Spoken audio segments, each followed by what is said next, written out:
Hello, I'm Tim Beggins, president of Elk Trading Company. Happy St. Patrick's Day. In this week's top news for natural gas, number one, tariff wars may be supportive of natural gas prices. Number two, the Ukraine peace talks may result in lower U.S. exports for LNG.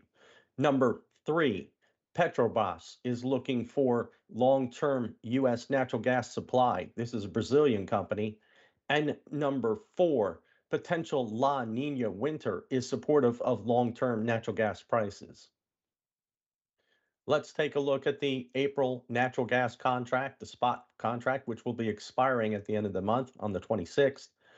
Currently, prices are right now trading at 404, down 6.4 cents or a little over 1.61%. Why? Warmer temperatures, and we'll take a look at that, but it is starting to hold. This is the third day in a row where prices are just holding around this $4 level.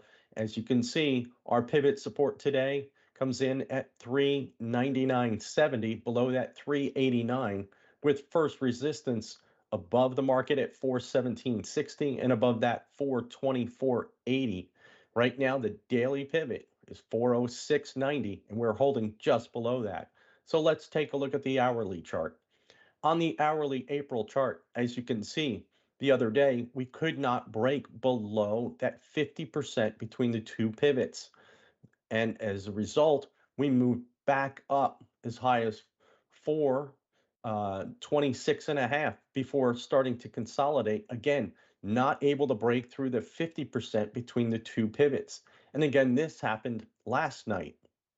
Prices were up, but was unable to break above that midpoint between those two pivots at 427.70 and have now come off as we continue to move closer and closer to expiration. Historically, over the last few years, the April contract has declined into expiration.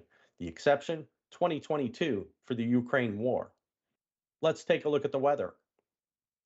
The weather right now, cold Arctic air continues to be well contained in Canada, with only parting shots toward the Great Lakes states and parts of New England.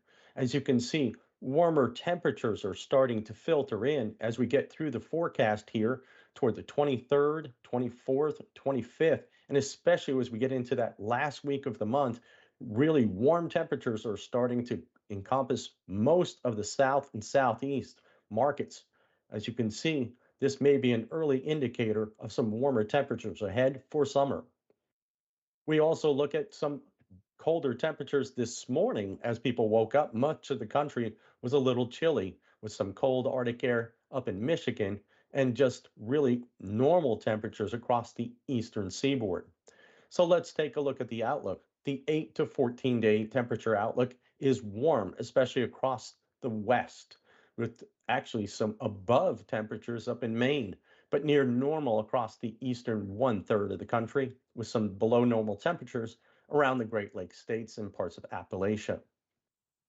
The extended range temperature anomalies, as you can see, some cooler temperatures now through the 23rd across the northwest and parts of California and parts of the southeast. But then warmer temperatures as we get to that last week, anomalies are well above normal here across the western one half of the country. And this trend continues, as you can see, for that last part of March into April, much above normal temperatures here as we continue across the entire United States as we move into the second week of April. And that is putting pressure on the April contract. As you can see, we're going to take a quick glance here at the Atlantic Ocean. That storm system, which is now moving off the coast, which unfortunately ended up in a few casualties with some very heavy storms across the south. As you can see, there is also some activity in the mid-Atlantic with some thunderstorm activities around this system, which is starting to show some counterclockwise rotation. Now, this isn't going to be a hurricane, but it is certainly something to take a look at. As we can see, we may have an active hurricane season. Right now, it's still undetermined. Let's take a look at the ENSO probabilities. Right now, as you can see, the latest update is showing that in the October, November, and December period, the La Nina and neutral phases are equal. As you can see, the trend, though, for La Nina continues to increase, while the trend for neutral continues to decrease. What does a La Nina winter mean? It typically means more heating demand in the northern hemisphere, which includes US, Europe, and parts of China and Japan. So let's look ahead to this week's storage report.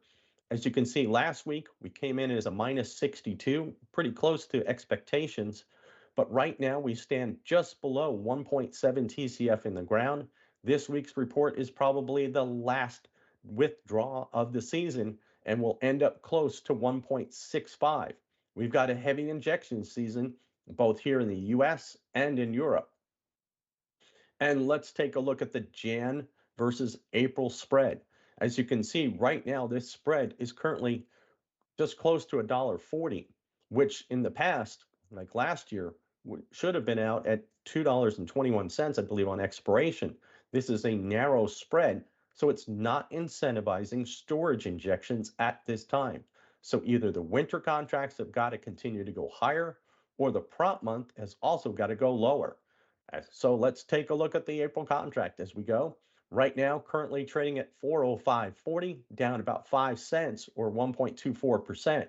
So right now, we'll take a look to see if this continues, this trend, lower prices going into expiration on March the 26th. Option expiration is the 25th, the day before. There's plenty of options at the 375 and $4 strikes. Let us know your thoughts in the comment section below. Please hit that like and subscribe button. Thanks for listening. We'll see you soon.